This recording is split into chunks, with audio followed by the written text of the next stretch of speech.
Hello all, welcome to my channel. ఈరోజు నేను కరాచీ హల్వా అనేది ప్రిపేర్ చేస్తున్నాను. దీనికోసం 1 కప్ కార్న్ఫ్లోర్ తీసుకొని వాటర్ వేసుకొని బాగా మిక్స్ చేసుకుంటున్నాను, లంప్స్ లేకుండా. చూస్తున్నారు కదా, ఇలా మిక్స్ చేసుకోవాలి. చూడడానికి వాటర్ లానే ఉండాలి. మిక్స్ చేసుకున్నాక తర్వాత ఒక ప్యాన్ పెట్టుకొని అందులో నేను 1 కప్ కార్న్ఫ్లోర్కి 1 కప్ షుగర్ తీసుకుంటున్నాను. మీరు దీంతో హాఫ్ అయినా తీసుకోవచ్చు. మీరు తినే షుగర్ క్వాంటిటీని బట్టి, మీరు తినే స్వీట్ని బట్టి పెంచుకోవచ్చు లేదా తగ్గించుకోవచ్చు. నేను ఈక్వల్గానే తీసుకుంటున్నాను. ఈ షుగర్ అనేది బాగా మెల్ట్ అయిపోవాలి.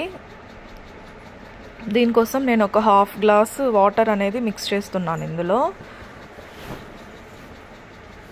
వాటర్ వేసాక బాగా కలుపుకోవాలి.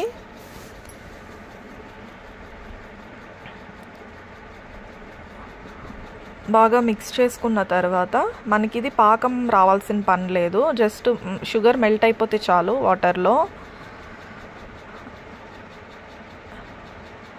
చూసారుగా, ఇలా మెల్ట్ అయిపోయి వాటర్ లాగా ఉంటే చాలు. ఇప్పుడు మనము కార్న్ఫ్లోర్ అనేది మిక్స్ చేసుకున్నాం కదా, ఆ లిక్విడ్ని ఇందులో వేసేయాలి. ఒకసారి అది కలుపుకొని మళ్ళీ ఏమైనా లంప్స్ ఉందా చూసుకొని అది తీసి షుగర్ సిరప్లో వేసేయాలి.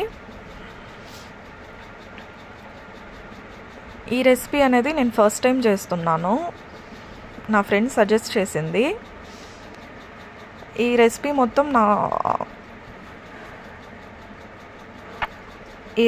మొత్తం నేను మీడియం ఫ్లేమ్లోనే చేస్తున్నాను. ఫస్ట్ టైం కాబట్టి కొంచెం స్లోగానే చేస్తున్నాను. చూసారు కదా, ఇలా మిక్స్ చేస్తూ ఉంటే లంప్స్ ఏర్పడుతుంది కదా, ఇలా కలుపుతూ ఉండాలి.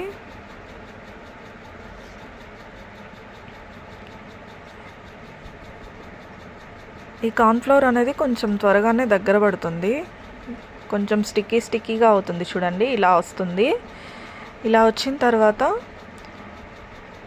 మనం గీ అనేది యాడ్ చేసుకోవాలి. ఇందులో నేను గీ అనేది యాడ్ చేస్తున్నాను. ఇందులో గీ వేసాక మళ్ళీ ఒకసారి బాగా మిక్స్ చేసుకోవాలి.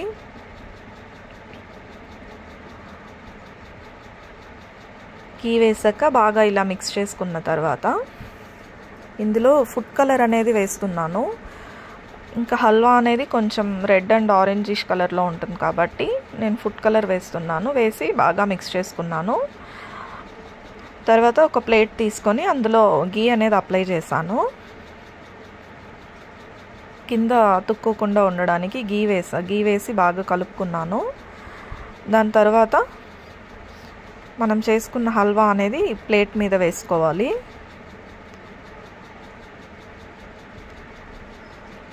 చూడండి, ఇప్పుడు ఈ చేతికి అంటుకోవట్లేదు కాబట్టి మన హల్వా అనేది రెడీ అయిపోయినట్టు.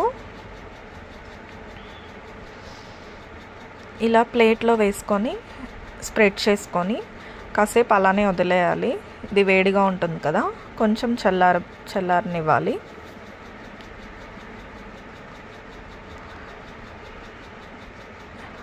చల్లారిన తర్వాత మనం ఒక నైఫ్ తీసుకొని మనకి ఏ షేప్లో కావాలో ఆ షేప్లో అనేది మనం కట్ చేసుకోవచ్చు.